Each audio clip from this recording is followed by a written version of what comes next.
లోకేష్ కనకరాజు అంటే మనోడే ఉంటాడని చెప్పేసి చేసేసి ఉంటాడు ఆయన. అంటే రజనీకాంత్ కి ఇంతకు ముందు వీళ్ళు ఎన్టీఆర్ స్మారక పురస్కారం ఇచ్చారు.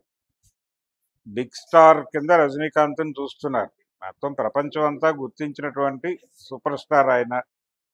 అలాగే ఎవరితోనూ ఏ రకమైనటువంటి డిస్ప్యూట్స్ ఉంచుకోనటువంటి వివాదరహితంగా వ్యవహరించే అడపాదడపా వివాదాల్లోకి వెళ్ళినప్పటికీ మళ్ళీ క్లీన్గా కడిగేసుకుని ఆ ఏరియాలో కూడా జెండా ఎగరేసే నేచరు కల్చరు ఉన్నటువంటి హీరో రజనీకాంత్. నాగార్జున ఎలాగూ అంటే ఆయన పవర్ పాలిటిక్స్లో చాలా అద్భుతంగా ట్రావెల్ అవుతాడు. ఆ ప్రయాణంలో ఆయన చంద్రబాబుకి ఒక దశలో సన్నిహితంగానే మెలిగాడు. తెలుగుదేశం పార్టీతో కూడా సన్నిహితంగా మెలిగిన సందర్భం ఉంది. రామారావు గారి తెలుగుదేశం వేరు, చంద్రబాబు గారి తెలుగుదేశం వేరు అనే ఆ కాన్షియస్నెస్ అక్కినేని నాగేశ్వరరావు గారికే ఉంది.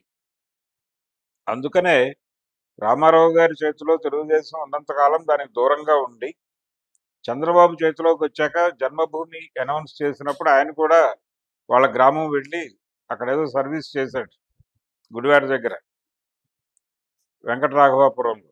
సో ఆ కల్చర్ ఉంది, అంటే ఆ కలయిక ఉంది. అక్కినేని కుటుంబానికి నారా కుటుంబానికి ఒక రిలేషన్ ఉంది. ఇవన్నీ బేరీజు వేసి బహుశా చేసుండొచ్చు. అదే రోజు రిలీజ్ అవుతున్నటువంటి వారి బావగారి సినిమా ఆయనకి గతంలో ఒకసారి అంటే వరదల సందర్భంలో ఆయన ముందుగా స్పందించి టాలీవుడ్ హీరోలో అందరికంటే ముందు స్పందించి ఎన్టీఆర్ అనౌన్స్ చేశాడు విరాళాన్ని.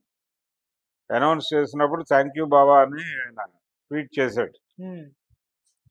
అప్పుడు ఆయన్ని పొగిడారు, ఓకే బాగానే ఉంది. అయితే ఇప్పుడు ఆయన ప్రత్యేకంగా ప్రతి సినిమాకి ట్వీట్ చేయటం అనేది ఎప్పుడు జరగట్లా. కానీ కూలీకి సంబంధించి ట్వీట్ చేయటము అదే రోజు ఎన్టీఆర్ సినిమా ఉండటంతో ఇది కొంచెం వివాదంగా మారటానికి అవకాశం ఉన్నటువంటి అంశంగా మారింది.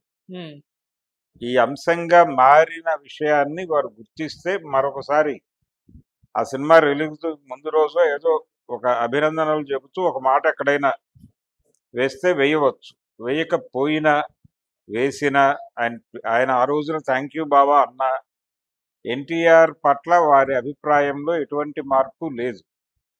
అలాగే ఎన్టీఆర్ కూడా ఆ ఫ్యామిలీ పట్ల ఆ పార్టీ పట్ల తన వైఖరిలో ఎటువంటి మార్పు ప్రదర్శించడు. ఆ పద్ధతిలోనే ఉంటాడు ఆయన. అంటే గ్యాప్ మెయింటైన్ చేస్తున్నాడు ఆయన వాంటెడ్గా. గతంలో మింగిల్ కావడానికి ఒక ప్రయత్నం చేశాడు ఇతను, కానీ అది ప్రాపర్గా జరగలేదు. ఇది కుదరలేదు. ఫైనల్గా ఆ గ్యాప్ అలా నడుస్తూనే ఉంది ఇప్పటికీ.